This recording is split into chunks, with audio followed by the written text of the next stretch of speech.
Semua orang itu punya goal. Saya punya goal, Anda punya goal, semua orang yang hidup di dunia ini pada dasarnya punya goal. Ya, entah itu goal itu pengen punya penghasilan sekian, entah goal itu pengen beli, katakanlah pengen beli mobil, katakanlah sekarang belum punya rumah, lalu pengen punya rumah. Nah, itu semua adalah goal. Nah, bayangkan seperti ini. Ketika kita bergerak menuju goal, ya kita bergerak dari garis start menuju garis finish. Ada yang berlari, ada yang berjalan, ada yang jalan cepat, ada yang jalan lambat.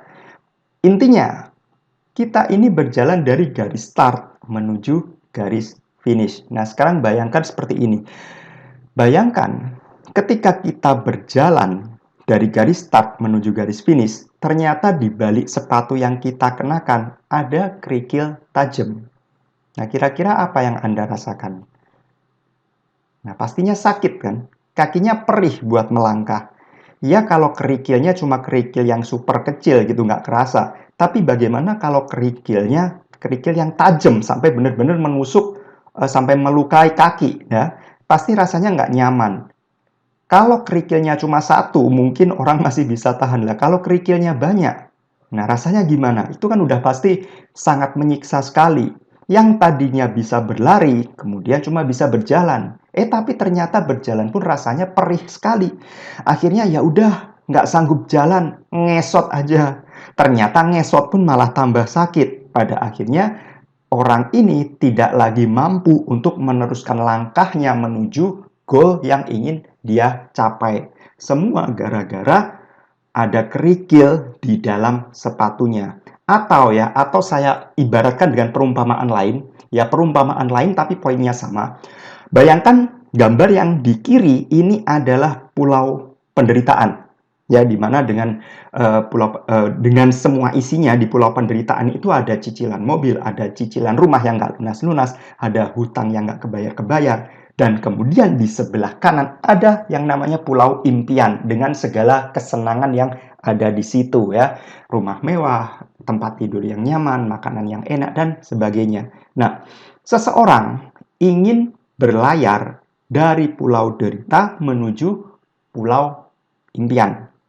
Nah, tapi bayangkan bagaimana jadinya ketika perahu atau kapal yang dia tumpangi itu penuh dengan beban yang tidak berguna. Ya, beban-beban seperti yang tadi masuk ke dalam ransel Anda. Akibatnya perahunya kelebihan muatan. Ya, jadi perahu ini tidak bisa melenggang dengan leluasa ke pulau impian. Pada akhirnya setengah tenggelam, terhempas oleh ombak, terhempas oleh badai, pada akhirnya tenggelam juga ini kapal. Nggak bisa menuju ke pulau impian. Nah, solusinya gimana? Ya, satu-satunya solusi kerikil tajamnya atau traumanya itu dikeluarkan dulu, teman-teman. Jadi beban yang ada di kapal tadi atau kerikil yang ada di balik sepatu yang dikenakan oleh orang itu tadi adalah gambaran tentang trauma finansial. Nah, jadi ketika seseorang sudah beres ya, traumanya udah beres, itu ibaratnya kerikil di dalam sepatunya itu udah dibuang ya, kerikilnya udah dibuang, bekas lukanya udah diobati, sehingga langkah menuju goal itu semakin ringan. Ya, nggak ada perih-perihnya itu ya. Semakin cepat mencapai goal, karena yang tadinya cuma bisa jalan lambat, sekarang bisa jalan cepat dan bisa lari. Jadi, bukan cuma sekedar merangkak atau ngesot ya. Jadi, mencapai goal itu lebih cepat. Dan kemudian yang kita mungkin ya tidak sadari banyak sekali peluang yang tiba-tiba datang sendiri, yaitu berupa dengan dipertemukan dengan orang yang tepat, kemudian mungkin ada orang yang tiba-tiba ngasih sesuatu, atau mungkin orang yang tiba-tiba ngasih pekerjaan, atau orang yang ngasih peluang bisnis dan lain sebagainya. Intinya ada banyak sekali peluang yang datang tiba-tiba di luar rencana kita. Cara untuk mengatasi trauma keuangan hingga tuntas sudah saya kemas dalam program baru saya yang berjudul P3K. Kepanjangannya adalah pertolongan pertama pada keuangan. Dan ketika Anda berhasil menangani finansial trauma ini hingga tuntas, uang akan lebih mudah mendatangi Anda. Dan goal finansial akan lebih mudah dan cepat Anda capai. Dan Anda tidak lagi tertekan karena adanya masalah keuangan. Dan entah bagaimana, banyak peluang yang tiba-tiba datang. Bisa dalam bentuk bertemu dengan orang yang tepat, atau ada orang yang tiba-tiba ngasih sesuatu, atau mungkin peluang mendekati Anda dengan cara yang tidak terduga. Dan inspirasi atau ide-ide positif mulai berdatangan, di mana inspirasi dan ide-ide positif ini bisa memberi Anda lebih banyak penghasilan. Nah, rahasia apa saja yang akan Anda ungkap? Jadi program ini berbentuk video course di mana ada 20 lebih video materi yang diantaranya membahas satu, kesalahan paling fatal nomor satu yang tanpa sadar orang lakukan adalah ingin mendapat kekayaan tapi malah menjauh dari yang maha kaya. Ketika seseorang mengalami kesulitan finansial, tidak jarang dia tanpa sadar melakukan hal yang buruk kepada Allah, seperti menuduh Allah tidak adil, menyalahkan takdir, menuduh Allah lah penyebab semua kesusahannya, atau ngambek mencoba menghukum Allah. Nah, bagaimana cara berdamai dengan diri sendiri dan berdamai dengan Sang Pencipta sehingga pertolongan Allah semakin mudah Anda akses?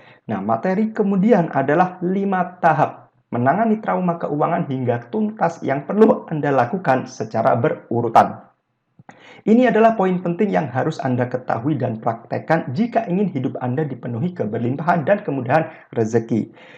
Seringkali seseorang mengalami kontradiksi yang membuatnya semakin dijauhi rezeki. Contohnya, ingin mendapatkan kekayaan tapi tanpa sadar mempersepsikan dirinya sebagai orang miskin.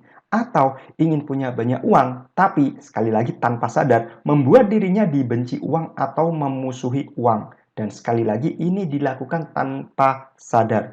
Ini seperti menyiram api dengan air es sambil berharap mendapatkan cahaya dan kehangatan, ya, kontradiksi, berlawanan. Ini adalah fondasi yang wajib Anda ketahui jika ingin hidup Anda dihampiri rezeki dan keberlimpahan dari berbagai arah. Tanpa memahami dan menerapkan fondasi ini, nyaris mustahil untuk bisa terlepas dari kondisi kesulitan keuangan. Materi berikutnya, merasa lelah dan bosan berdoa karena sudah memanjatkan doa yang sama bertahun-tahun, tapi belum juga dikabulkan. Bahkan yang terkabul malah doa yang buruk dan tidak diinginkan. Nah, setiap doa itu pada hakikatnya mustajab dan mudah terkabul. Perkaranya adalah mulut siapa yang dipakai membaca doa tersebut. Nah, bagaimana mengubah cara Anda berdoa dengan melibatkan 4P? Sehingga saat berdoa Anda lebih merasakan kekhusyuan dan doa Anda insya Allah lebih cepat terkabul atas izin Allah. Nah, materi berikutnya, Allah berfirman, sesungguhnya jika kamu bersyukur pasti aku akan menambah nikmat kepadamu. Dan jika kamu mengingkari nikmatku, maka sesungguhnya azabku sangat pedih. Banyak orang merasa sudah bersyukur, padahal apa yang sebenarnya mereka lakukan adalah titik, titik, titik. Jadi jangan sampai Anda terjebak dengan kesalahan yang sama. Nah, kemudian ada materi tentang bagaimana memperbesar kapasitas penerimaan rezeki. Ketika seseorang ingin mencapai goal finansial, biasanya dia berdoa memohon agar diberi rezeki yang mengalir deras dan melimpah, sederas hujan yang turun dari langit. Tapi, bagaimana jika masalahnya bukan terletak pada derasnya aliran rezeki, melainkan pada sempitnya kapasitas penampungan rezeki orang yang bersangkutan? Mungkin saja rezeki sudah mengalir deras padanya, tapi jika dia menampung rezeki tersebut dengan sendok plastik, nah, bukannya rezeki yang tertampung seluas samudra, tapi hanya seukuran sendok plastik, karena dia hanya menampung rezeki menggunakan sendok plastik. Nah, bagaimana memastikan diri Anda tidak mengalami kejadian yang sama? Bagaimana membuat diri Anda memiliki kapasitas penerimaan rezeki yang lebih luas, sehingga rezeki yang mengalir deras dari Allah itu bisa tertampung dalam jumlah yang banyak sesuai dengan kapasitas yang Anda miliki. Materi kemudian adalah cara efektif untuk membangun hubungan yang harmonis dengan uang. Nah, banyak orang yang sekali lagi tanpa sadar itu bermusuhan dengan uang atau dibenci uang. Nah, sekarang bayangkan, jika Anda musuhan dengan seseorang, apakah Anda mau bertemu dengan orang yang Anda musuhi tersebut? Apakah Anda ingin mendekat ke arahnya? Ya tentu tidak mau.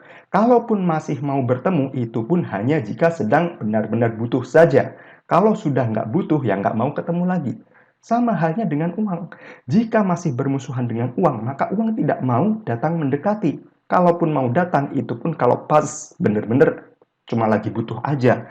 Begitu kebutuhan sudah terpenuhi, uang menjauh lagi. Uangnya habis. Nah, akibatnya, walaupun bekerja sekeras apapun, tetap saja kesulitan keuangan. Nah, pertanyaannya adalah bagaimana membuat diri Anda disukai oleh uang?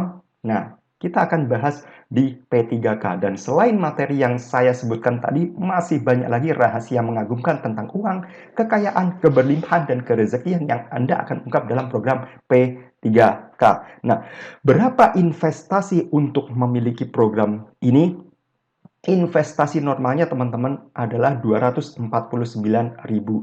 Tapi saat ini masih berada pada periode pre-launch. Jadi hari ini Anda bisa mendapatkannya hanya dengan investasi 150.000 saja. Sebelum nanti ketika launching saya akan mengubah harganya menjadi 199.000.